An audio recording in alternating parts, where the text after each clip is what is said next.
Assalamualaikum warahmatullahi wabarakatuh. Kami dari kelompok 5 akan mempresentasikan makalah kami yang berjudul Memahami Ilmu Nasib dan Mansur. Sebelum itu, kami akan memperkenalkan diri. Saya Saida Amelia Zulfa dengan NIM 060103247071 dan rekan saya Najwa Zahra Lubis dengan NIM 0601032409. Nah, teman-teman, tahu nggak sih apa itu nasi dan mansur? Nasi secara etimologi bermakna menghapus, menghilangkan, atau membatalkan. Sedangkan menurut istilah ialah penghapusan oleh Allah Subhanahu wa taala terhadap hukum syarak yang lampau dengan dalil syarak yang terbaru. Nah, sementara definisi mansuh secara etimologi bermakna suatu hal atau objek yang diganti. Sedangkan menurut istilah, ialah hukum syarak yang menempati posisi awal yang belum diubah dan diganti dengan hukum syarak yang datang dari kemudian.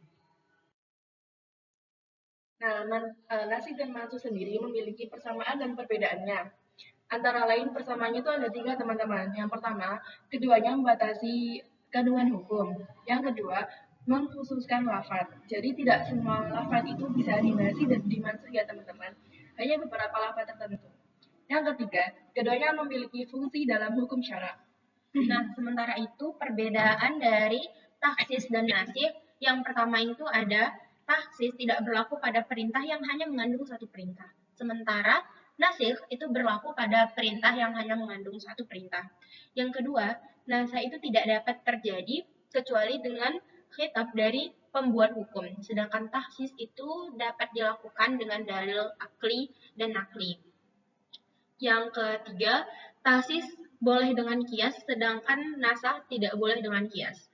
Yang keempat, nasih datangnya kemudian atau terbaru, dan mansuh itu dan taksis itu datangnya terdahulu lalu kemudian dari yang ditaksiskan.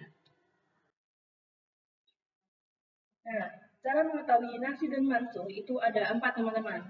Yang pertama, dengan dalil Al-Quran yang muncul menunjukkan satu nasih terhadap yang lain. Yang kedua, ijma ulama yang menetapkan bahwa suatu dalil yang menetapkan hukum menasah dalil lain yang menetapkan hukum yang berbeda dengan itu. Yang ketiga, tarikh. Apa itu tarikh? Tarikh itu keterangan waktu yang menjelaskan berlakunya dua dalil Al-Quran yang berbeda. Untuk yang nomor satu itu, contohnya itu firman Allah dalam surah Al-Anfal ayat 66 ya teman-teman. Kemudian menjadi nasih terhadap ayat sebelumnya yaitu Al-Anfal ayat 65. Nah, di sini ada jenis-jenis nasakh. Yang pertama itu ada nasakh dari segi bacaan dan hukumnya. Yang kedua ada nasakh hukumnya tanpa menasakh bacaannya. Yang ketiga ada nasakh bacaannya tanpa menasakh hukumnya. Keempat, nasakh dengan pengganti. Kelima, nasakh tanpa pengganti. Keenam, nasakh dengan pengganti yang seimbang.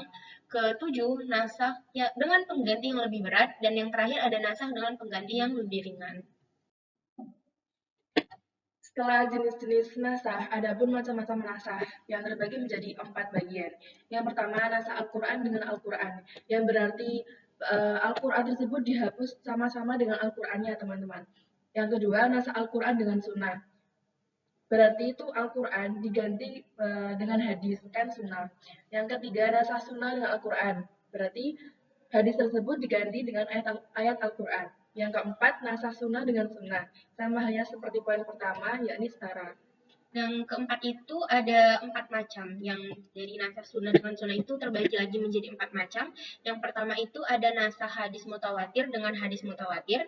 Kedua ada nasah hadis ahad dengan hadis ahad. Yang ketiga ada nasah hadis ahad dengan hadis mutawatir. Yang keempat nasah hadis mutawatir dengan hadis ahad. Kemudian yang berikutnya ada urgensi nasih dan mansuh. Urgensi ilmu nasah adalah seperti yang pernah dijelaskan oleh Imam Ibnu Abdil Bar, karena adanya nasah maka tidak seluruh ilmu yang ada itu diwajibkan bagi ulama dan umat Islam untuk kita mengerjakannya. Kaum muslimin memiliki kewajiban untuk mengetahui nasih wal mansukh, dan kemudian setelah mengerti kita diwajibkan untuk mengamalkan ayat nasih atau ayat yang mengganti, dan tidak diwajibkan lagi untuk mengamalkan ayat mansuh atau ayat yang diganti. Nah, itu sangat penting ya, teman-teman.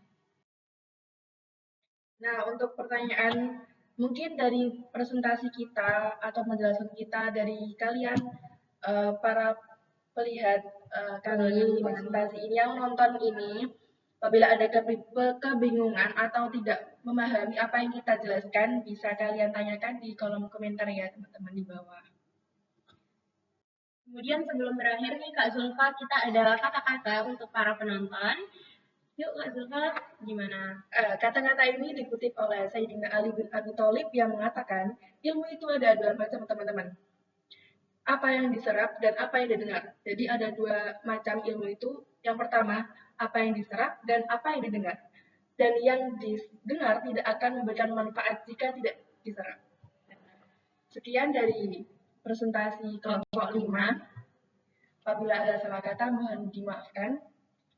Wassalamualaikum warahmatullahi wabarakatuh. Dadah. See you.